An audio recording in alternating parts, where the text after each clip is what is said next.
بسم الله الرحمن الرحیم و به نستعین و هو خیر ناصر و معین. مختصرا روژه فضیلت حوالی سره پیغمبر اکرم یو حدیث ده پیغمبری است: الا اخبرکم بشیء ان انتم فعلتموه تباعد الشیطان منکم تباعد المشرق من المغرب. اصحابو ته ایت آیا تاسو ته زه یو داسې شی وښیم چې که چیرې تاسو هغه انجام کوئ شیطان دوره د نه وتښتېږي لکه مشرق و مغرب منځه څومره فاصله ده. قالو بلا، پیغمبر ته اصحاب وویل یا رسول الله دا شی متوخه او ته ویل قال الصوم روژه ده یسود وجهه دا د شیطان مخ توروي والصدقه تکسر ظهره صدقه د خدای لپاره کې هغه د شیطان ملامتي والحب في الله والمواظره على العمل الصالح يقطعان دابره. ایڅ خدای لپاره کې محبت کوله او عمل صالح باندې پابندي کوله دا د شیطان امیدونه پرې کوي.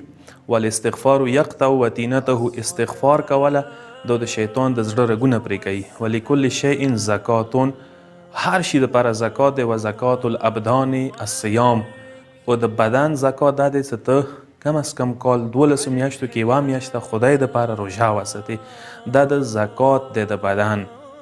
که چیرې روژې فضیلت وي، مقام و منزلت وي، اندوره که زه وایم څه حدیث دی چې چوکه د روژې قدر و منزلت باندې پوه شي، اهمیت پاته ورته ولګي، ثواب پاته ورته ولګي، اجر پاته ورته ولګي، نو هغه به د ارزو و ارمان وکړي چې کاشکې ټول کال ماه مبارک رمضان وي.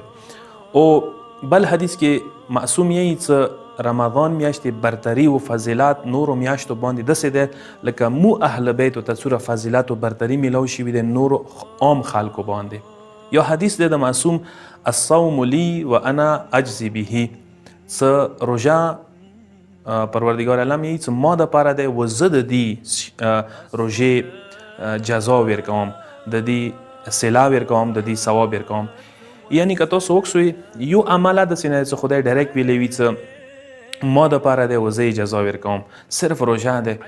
تاسو وکړئ خانه خدا، کعبه وکړئ، خدای کور دی، حج د خدای مخصوص عمل دی، هغه دپاره دا ټکې نه دی ادا کړی، صرف او صرف روژې دپاره ویلي چې ما شای دی، ما مخصوص عمل دی او زه د دې صله ورکوم. مولای کائنات حدیث دی: والصیام ابتلاء لاخلاص الخلق، روژه در حقیقت د بندگانو اخلاص ازمایش یوه فرموله دی، یو سکیل دی.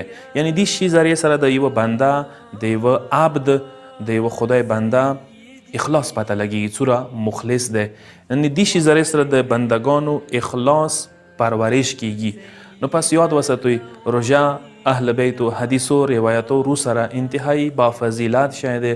روژې میاشت روانه دی، پروردگار علم نه دعا ګویو چې موږ تاسو ته د روژې میاشتې روژې ساتلې توفیقات نصیب کړي او د دې برکاتو نه مو ټول بهرمند وګرځي. والسلام علیکم ورحمة الله وبرکاته.